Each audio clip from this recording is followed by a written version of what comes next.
the truth. It won't be afraid of the hammer, the flame, or the test that you made. Hi folks, welcome back to my channel. In this video, we're going to look at the issue of the Coriolis effect. Now I'm going to show you how the education system deceives you, they bamboozle you. We're going to look at a professor. He's going to do some demonstrations. We're going to put those demonstrations to the test, and we're going to check the information that he's giving us. And if we see a problem, we're going to address the issues raised. So before we have a look at that, I want to ask you, why is deception, sorcery and witchcraft condemned in the Bible? So you can say, well, you don't believe in the Bible. Well, the issue is that the reason for it affects you. And by understanding the reason, you're going to benefit yourself. And it's because the victim, who's often innocent, pays a heavy price and gets nothing of value in return. So the sorcerer, wizard, enchanter, diviner is a con man. He's conning you. The victim is a willful participant in their own robbery. Right, so here's a person can rob you by force or use supernatural forces. Both are being robbed blind. So the person being robbed, because he can see that he's been robbed. Now a person who's been bamboozled with supernatural forces, they don't see the deception. They can't work it out, so they willingly hand the money over. And a person in that condition can be robbed over and over and over. Biblical sorcery is the use of spiritual power contrary to God's will to control outcomes or to manipulate people. It is often linked with witchcraft and divination. So spiritual power, then, it's the ability to influence people, their understanding and their perceptions. So in my personal experience, I've often found that Freemasonry is behind it all. They're behind the media, the moon landing, NASA, the education system, religion and science. It's all infested by Freemasons. It's all controlled. And I can prove it. We're going to look at demonstrations and proof. So I'm not just making the stuff up. We're going to show you. So deception and sorcery work together in misleading people. So deception, then, we understand it. It's when you're deceived by words, lies or images, and it relies on you believing the lie. So what is sorcery? Well, it's the show created to convince you that the lie is true. That's what sorcery is. It's part of the bamboozle.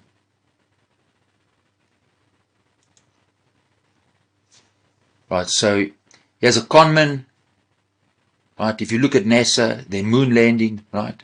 We don't need to go into the moon landing, but we are going to look at some stuff from NASA before we look at the professor, to help us understand what I'm talking about and to prove to you that what I'm telling you is the reality. So witchcraft and sorcery. How can you see if it's involved?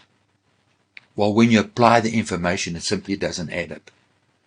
Sometimes magical forces is involved to make it believable, to make it work. Trickery and deception is involved. So here's an astronaut from NASA, right? They're supposed to be floating weightless in the ISS in outer space. Is she floating? No. Look at her hair. How can her body be at different angles and her hair is at the same angle to her head? So is her hair floating? No. Is she floating? No.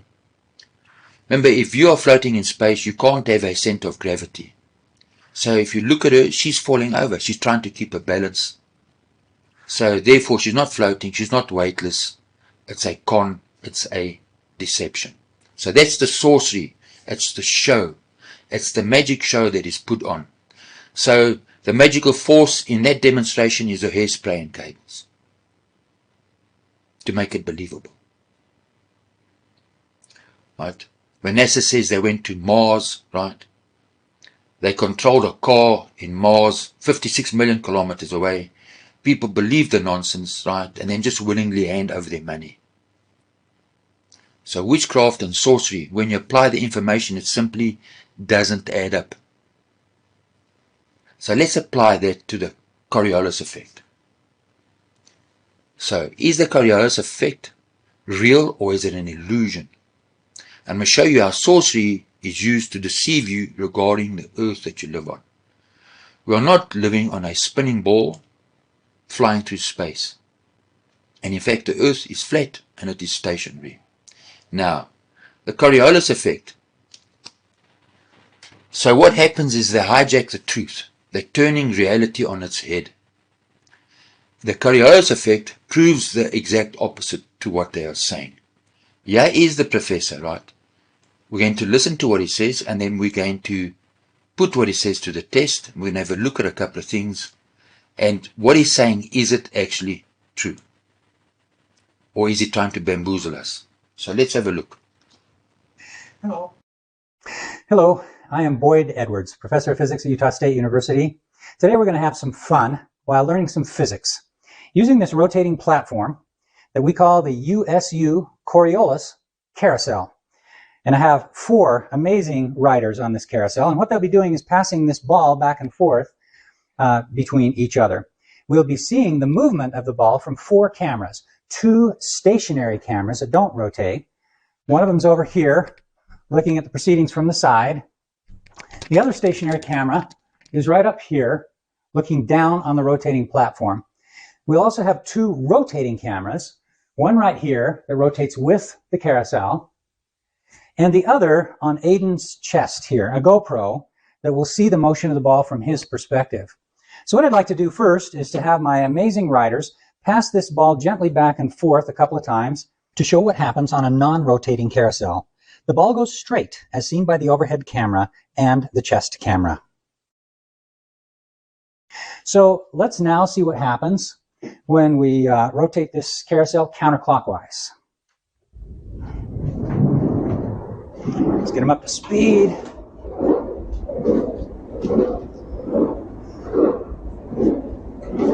Okay, Aiden? Okay, let me stop the carousel and talk about what just happened.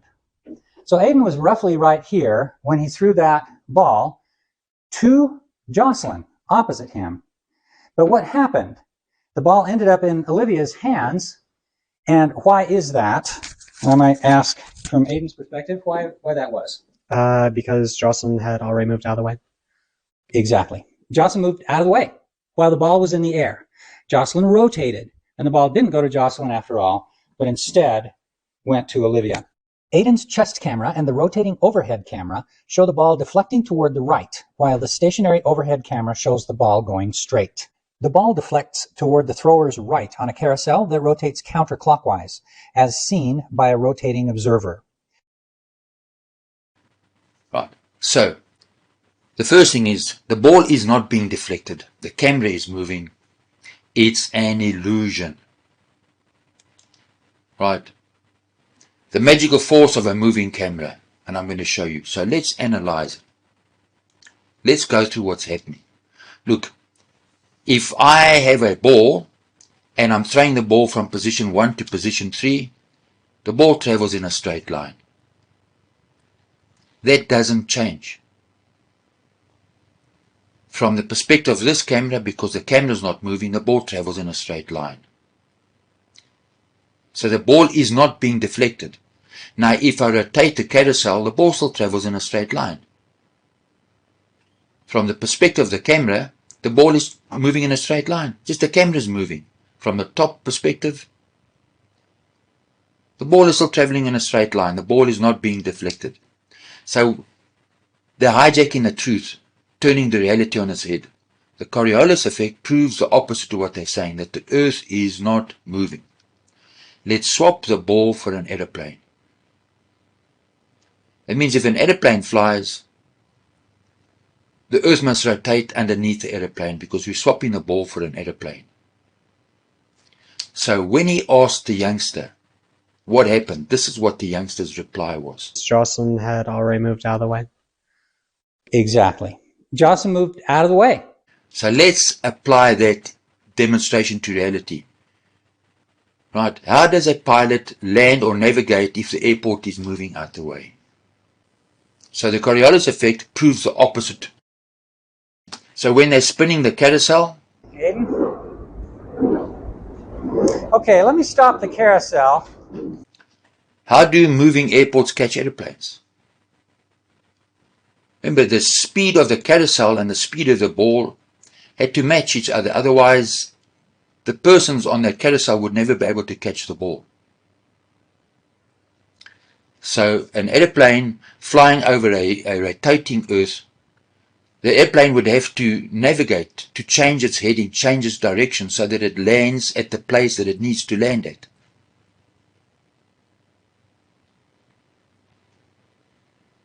So the Coriolis effect proves the opposite. The airplane speed must match the speed of its destination, otherwise it can't land where it's supposed to land.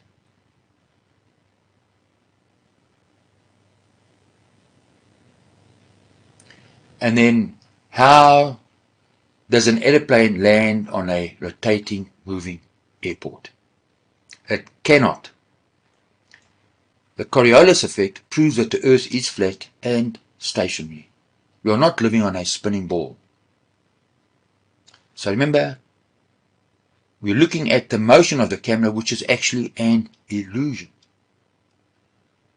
Smoke and mirrors. So think about this. An airport. Which direction is the airport facing? Which direction is the airplane facing? So if the Earth rotates, the airport must turn around.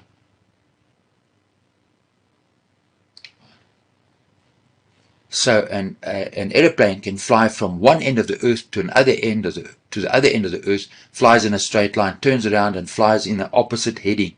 The heading doesn't change, tells you the Earth is not turning and the Earth is flat. And that the sun is moving. Because the distances between the airports aren't changing. So therefore the Earth isn't moving.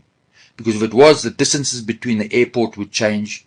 The pilot would have to change his heading to match the destination at that given time where the airplane is going to be, where the airport is going to be. So the Coriolis effect, this whole demonstration by this professor is just sorcery. It's a trick. So let's go back to the Bible. We can benefit. There's the most infamous case of how Satan deceived Eve. Right? We know that snakes don't talk. So the snake was a puppet.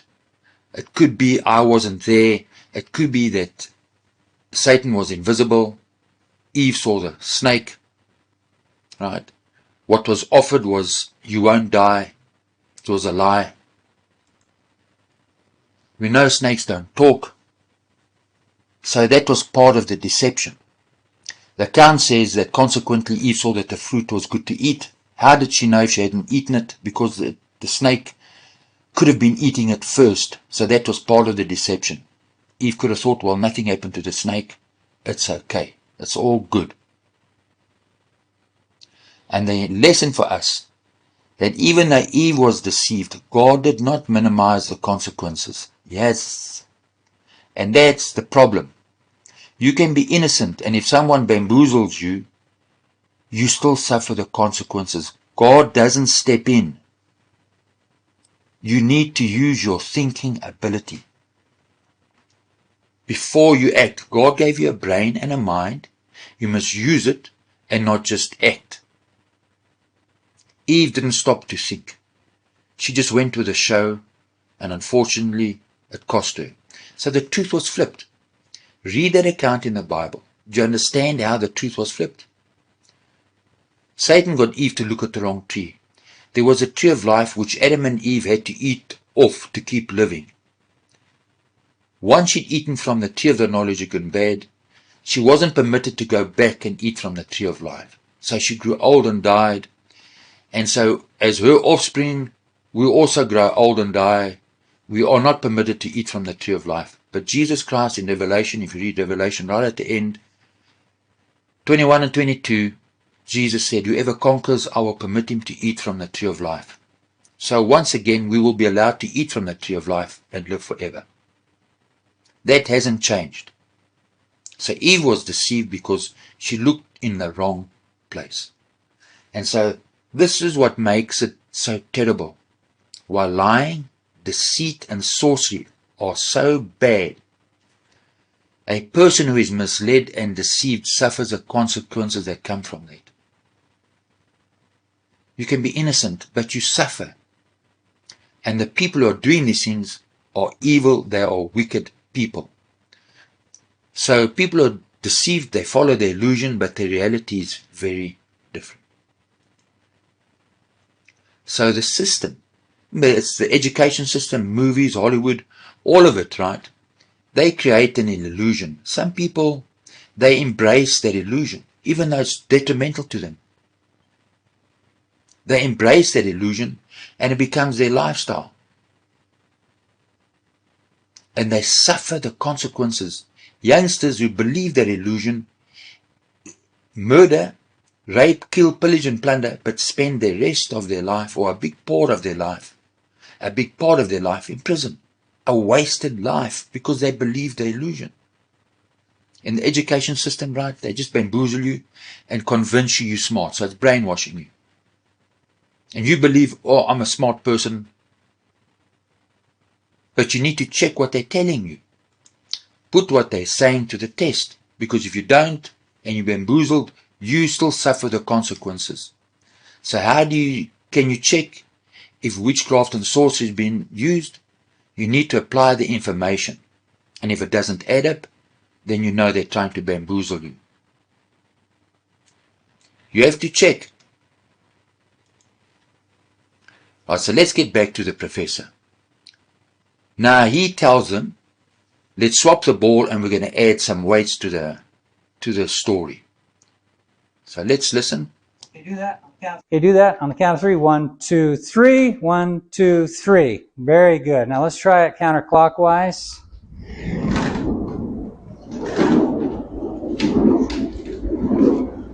Right, so the optical illusion can become a force. So do you see the problem? The ball wasn't attached to the carousel. Now they're holding the weight and they're spinning them and they're moving the weight. So obviously, it's not the same. It's not the same. Okay.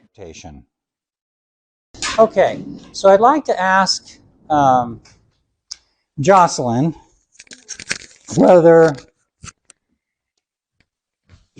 that force that she felt when that dumbbell went out, was that imaginary, or did you actually feel the force pulling your arm to the side? I definitely felt the force pulling my arm to the side. Yeah, that's right. It's not imaginary. It's not an optical illusion.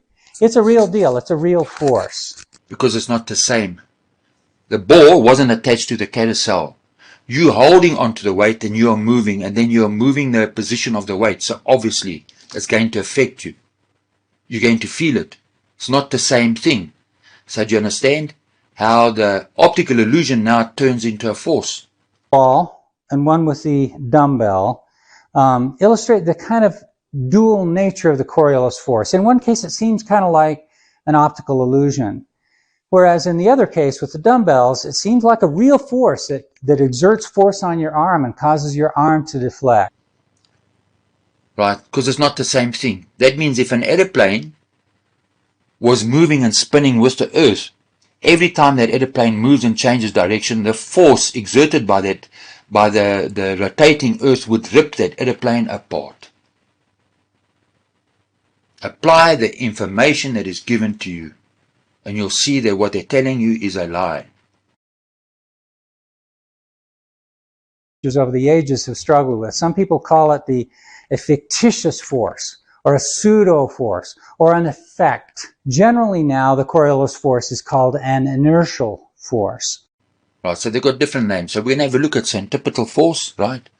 They say it's real, it's always present, it means center-seeking, and then centrifugal force, right?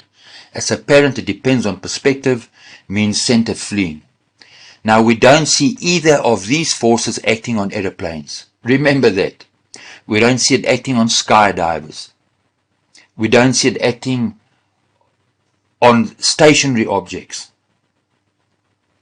Now, they're going to convince you and tell you that it does, when in fact it doesn't.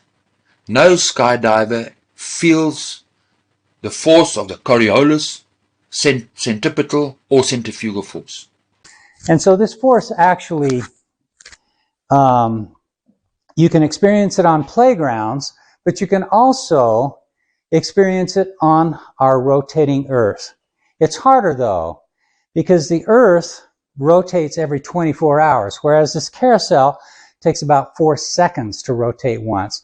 So the Coriolis force is actually 21,600 times weaker on the rotating Earth than it is on the carousel. Right. So he's bamboozling you. Right? He's getting you to focus in the wrong thing. It's the 24 hours. Where in fact you should be focusing on the speed. If your distance from the rotation center is a meter, you'll be traveling at say 0.073 millimeters per second. But if you're on the surface of the Earth at the equator, your speed will be 1,600 kilometers. It's the other way round. Now think of the weight of an aeroplane. What forces would be exerted on that aeroplane if it's spinning with the Earth? Those forces would rip that aeroplane apart. So don't focus on the 2400 hours. They are deceiving you. They're getting you to look at the wrong thing. So remember, in their carousel, what is their distance from the center of that carousel? And these students, they push the weight in and push it back because it's the weights are moving with the carousel. So there's going to be a change in speed and a change in direction. So obviously they're going to feel it. Now airplanes that are changing their direction and changing their speed, the same must happen. And these forces would rip the airplane apart, and that doesn't happen because the Earth's not spinning. You're not living on a spinning ball. Now, how can science ignore the Earth's motions and speed around the Sun? Add this into the equation and you'll see that what they're telling you is a load of garbage. So remember, if the Earth is moving around the Sun, at 12 o'clock in the day, your direction and your speed is 1,600 kilometers against the motion of the Earth as it travels around the Sun. At 12 o'clock midnight, it is with the motion around the Sun. So what would the change in speed be? Over 3,000 kilometers an hour between 12 o'clock in the midday, 12 o'clock at midnight. Those forces would rip that airplane apart. So you're not living on a spinning ball. The Earth is fixed and it is not moving. The Coriolis effect proves it. Think about the forces of an airplane flying north towards the equator.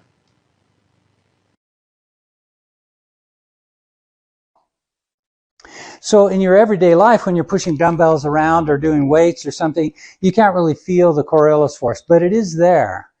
Are there any? No, it's not there. You don't feel it. Come on, really? No weightlifter feels it, but they're saying, well, it is there. You just don't feel it. Instances where on the surface of the Earth that you do experience the Coriolis force? And the answer is yes. When you fire a sniper bullet, high speed over long distances, artillery shells, rockets, airplanes, all experience the Coriolis force. Right. So that's an outright lie. Now I'm speaking from experience. When I was younger, I was a military instructor. I was in active duty in 3 different countries in Africa. So how can I prove it's a lie? Well, it would depend on what your direction is that you're firing. What time of day? What direction your target is. It can't be the same for everybody because you're moving at different speeds because you're on a ball. If the Earth speed is 107,000 kilometers, right, traveling around the Sun, the speed of the projectile, right, the Earth's rotation speed, 1,600 kilometers, right, an hour, the projectile speed changes when it leaves the cannon. Let's just say, assume that it's roundabout, and it is roundabout 6,000 kilometers an hour. It will slow down to 3,000 kilometers an hour. No artillery person makes adjustments for the change in speed, for the change in direction. It just doesn't happen. It's a lie. So think about the speeds and the distance. It's obviously a lie. Remember, if you operating artillery, it would depend on what time of day it is, what time your speed is in relation to the Earth's speed around the sun. At night time it will be completely different, and it would depend which direction you're facing. If you're facing east or you're facing west, there will be a different outcome. No artillery gunner makes that calculation. They just don't. And no rifleman makes that. No sniper makes that adjustment. They just simply don't. It's a lie. The railgun, right? Direct line of sight, 370 kilometers. Tells you Earth's flat. The speed of the projectile, remember, doesn't work off explosive force, but works off magnetic attraction. The speed is unbelievable. 9 times the speed of sound. And the projectile is in direct line of sight to its target. The Earth is flat and it's not moving. End of that discussion. So we depend on your direction, what time of day it is. Rockets, right? Seriously? How is the Coriolis effect affecting this rocket? Look at its speed. It's a lie. They're lying to you. The Earth rotates toward the east. When viewed from above the North Pole, the Earth rotates counterclockwise, and when viewed from above the South Pole, the Earth rotates clockwise. Consequently, people on the rotating Earth observe a Coriolis force to the right in the northern hemisphere and to the left in the southern hemisphere. But that's not what he demonstrated. Do you see the ball turning? No. The most important place where the Coriolis force is experienced is in weather patterns. The Coriolis force is responsible for the counterclockwise rotation of hurricanes and cyclones and typhoons in the northern hemisphere, and clockwise rotation of these tropical storms in the southern hemisphere. The 2 experiments that we did, one with the ball. Right. Remember, the rotation of the Earth and the camera, the rotation was the rotation of the camera, because the ball wasn't attached to the carousel. So neither is the wind attached to the carousel. Do you understand? Pay attention. The ball is not attached to the carousel. The deflection was because the camera is turning. So what he's saying is absolute rubbish. The ball travels in a straight line. All clouds should be spinning, not just cyclones or hurricanes. This doesn't happen. It doesn't depend on the size of the dumbass cloud. So how does centripetal force and centrifugal force affect these clouds that are spinning? Seriously? So remember, the devil's tail is in the details. We don't see spinning clouds. They'll say in the north it's one way and in the south it's the other way. It's complete rubbish. Because a cyclone moving from north to south would flip and start spinning in the opposite direction. Dumbass. Can you spin a cup of coffee but the coffee inside not rotate with it? No. Not possible. So do you understand? Witchcraft and sorcery, when you apply the information, it simply doesn't add up. Think about the speeds, apply those speeds, apply the information to the real world that you live in, you'll see it simply doesn't add. Reference frame. But when you transform the Newton's second law into a rotating frame, there are 2 forces that appear in the equations of motion. One is the Coriolis force, which depends on the rotation and the speed of the object, speed of the ball or the dumbbell or the sniper bullet. Right, so, and put the centripetal force and the centrifugal force, put them in the same equation. They cancel each other out. One of them has to be right and one of them has to be wrong. See the problem? How can both these forces be working? Either the object's moving to the center or it's fleeing. Can't be doing both at the same time. Frame. In that rotating frame. The other is called the centrifugal force. That only depends on the speed of rotation. The centrifugal force is the force that you feel when you turn right in your car and your body feels pulled toward the left. That centrifugal force was also felt by our riders here. As they spun around, they felt pressed against the back of their chairs. The quandary of science teachers and what to call it is reflected in this James Bond comic. Right, so what we see, right, is just a deception.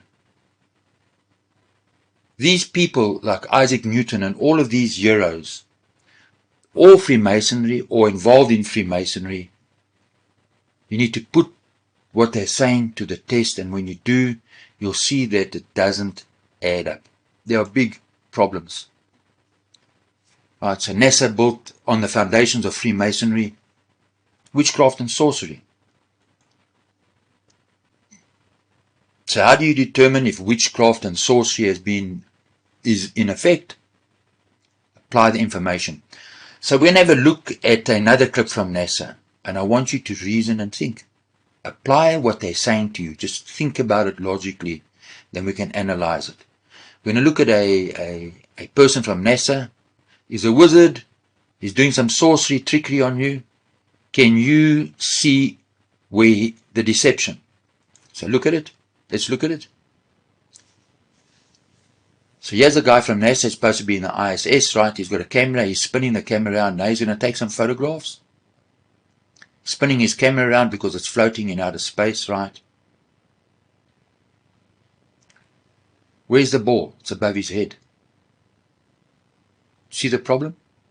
Look, if he's got the camera and it's above his head, doesn't matter how he rotates his camera and where he points it to, the ball must always be above his head.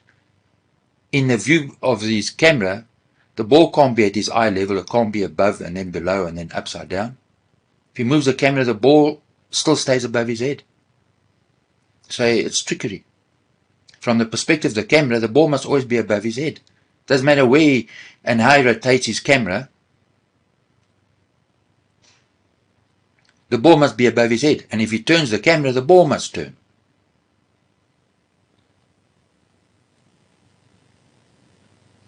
The ball must always be above his head. And if he turns the camera, the ball must turn. That doesn't happen. As part of bamboozle, the lie is that you're living on a spinning ball. The heliocentric model is a satanic lie. Witchcraft and sorcery is used to convince you that the lie is true. Many people are bamboozled by the witchcraft and the sorcery. They just say, okay, well, it must be true. I just saw some pictures. So, what is going on? So, my personal opinion is that we are living in a short season of mass deception and manipulation that's mentioned in the Bible. The Bible says that after 1,000 years have ended, Satan will be let loose out of the abyss, and he will go to the four corners of the earth and deceive the nations. I believe, my personal opinion, from what I read in the Bible and what I see going on in the world around me, that is the time that we are living in.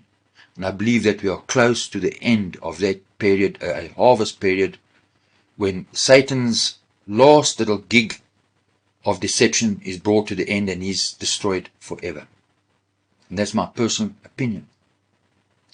So we've seen the sorcerer, the wizard, and remember the con man. They control the media. Their game is to take control of the whole earth. Right. So Freemasonry plays a large part in this. They're involved in politics, in the education system, control science, control the media. It's the con man. So, when you look at what's happening in the world around us, you can see something just simply doesn't add up. Right? Let's use our thinking ability and look at what's going on in the world around us. What man would invite a whole lot of robbers, drug dealers, and gangsters into his house to live there if he can barely pay for the needs of his own family? No man would do this. It simply doesn't add up what we see going on around the world. So the news media, right, will try and convince you it's not what it looks like. You can see there's a problem. There's a huge problem that's going on in the world at the moment in Europe. And the news media saying it's not a duck. The media will look you in the eye and tell you it's not a duck. It's just a fantasy cooked up by so-called conspiracy theorists. I think a new world order is emerging, and with it the foundations of a new and progressive era of international cooperation. We have resolved that from today we will together manage the process of globalization to secure responsibility from all and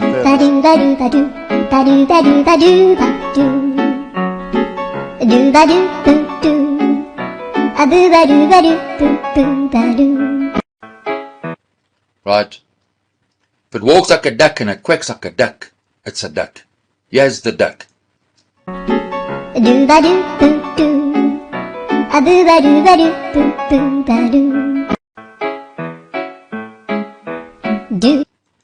Right, so they're going to push back. Part of the magician at his work is to use the media. They'll say you're a racist. So what is racism? It's an emotional force. It's always directed at you. It depends how dumb you are, the greater the force is that's going to act on you. It's a magical force not based on common sense. It's a magical force that always makes you a victim and relinquishes you from all consequences of your actions.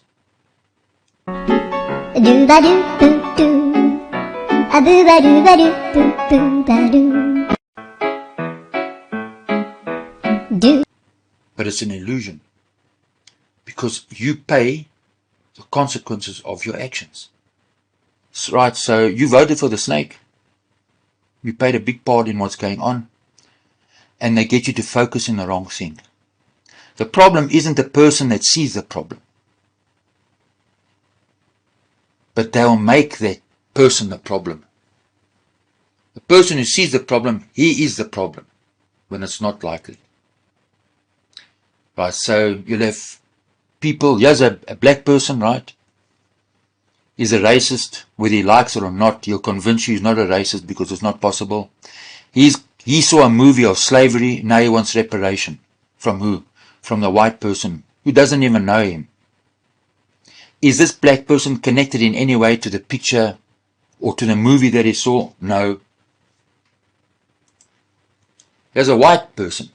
He saw the movie Gladiator. He wants reparation. From who? From the Arab. Because he saw the movie. Same thing. So here's the reparation circle show.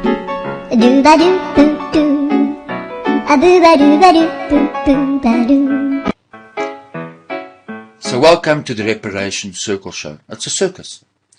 The black man robbed and killed the white man who stole from the Chinese man who robbed and killed the black man. So they all pass the money around. They're all compensating each other.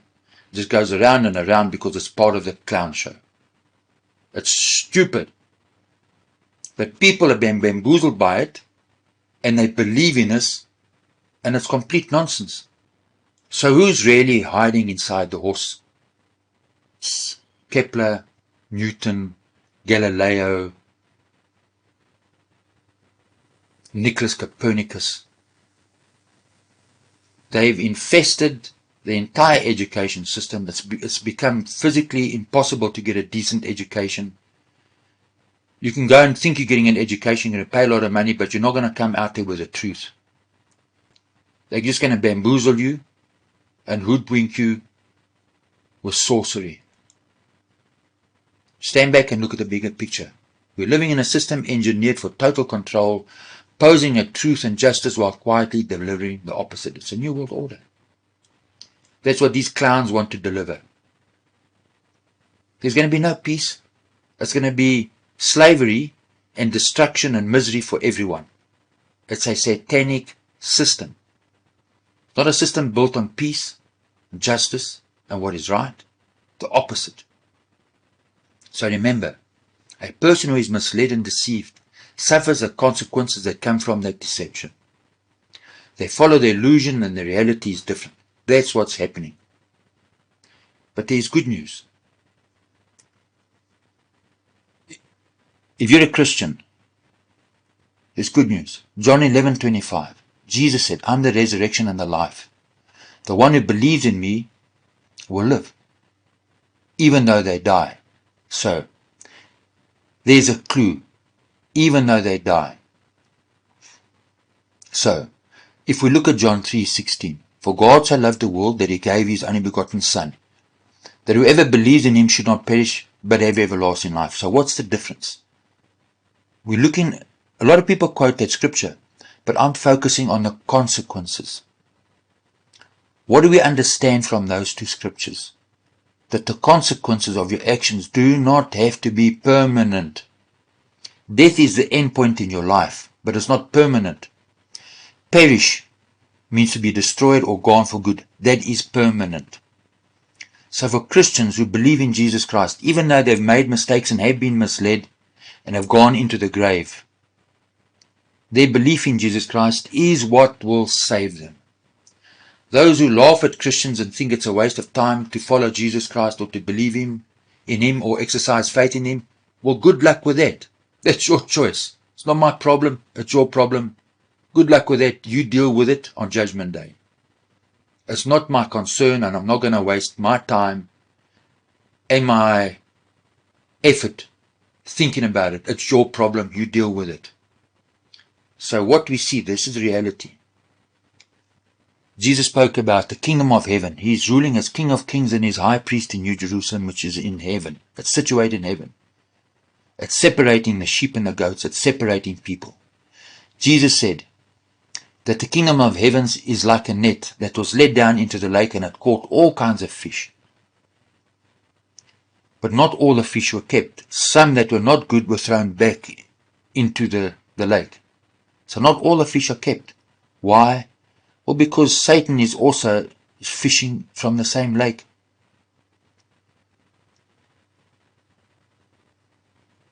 So it depends on you. God hasn't abandoned us. He's given us the most powerful thing. God hasn't abandoned us. He's given us the most powerful force there is that can defeat all of this nonsense. It can defeat the nonsense you see on the media. It can defeat the nonsense that's going through the education system. If you read John 14:26, John 16 verse 13, John 15:26. This is a promise. Jesus promised that the Holy Spirit would teach believers all things and remind them of His teachings. All things. The Holy Spirit can help you to discern what's a lie and what's a truth. Holy Spirit will help you to see through the illusion of the sorcerer, through their magic tricks. Now John 4:23-24 helps you to understand that you don't need to belong to a religion, an institution or a church or as a society. The issue at John 4 was that a woman at the well and she was a Samaritan. And Jesus said to her clearly that the time is now when people will worship God neither at the temple in Jerusalem or at the temple at Bethel, which they had created, which was a false place of worship. Neither would be acceptable. In fact, both were destroyed. So God isn't building new churches. The temple is in heaven. It's not on earth. So you don't need to belong to any religion on earth because you're wasting your time with those religions and those churches. You do not need to belong to them. Now at 1 John 2 verse 27 and at Jeremiah 31, remember Jesus said, you do not need anyone to teach you. So if I can just illustrate it in this way, that God the Father homeschools you, everyone on earth. Whoever wants to be homeschooled by God, they'll be taught by God. And Jesus Christ is your teacher. Now that's open to those who believe in God and who follow Jesus Christ. And to conclude, Jesus put it this way, John 64. It is written in the prophets, they will all be taught by God. Everyone who has heard from the Father and learned from Him comes to me. Go read that scripture and understand what it's saying. So my personal experience in life has been this. So I've been a flat earther for many years. I used to belong to a religion which I left because I saw no value in it. I came to realize that all these institutions and societies are run and controlled and paid for by Freemasons. Right, so you follow Jesus Christ directly. There's no person between you and Jesus Christ. There's Jesus Christ and then there's you. The head of the man is Jesus Christ. There's nobody in between. And you'll find a lot of flat earthers who've understood and who've woken up and said, look, we're not living on a spinning ball. The heliocentric model is a satanic deception. Many of them, not all of them, but many of them who have been taught by God and have heard God's voice end up becoming Christians like myself. So look, I hope this information has benefited you. I want to encourage you, if you're a Christian, stay strong. I believe that our final deliverance from Satan and his nonsense is almost upon us. So, blessing to you all, and I hope that this video has helped you in some way. Thank you for watching.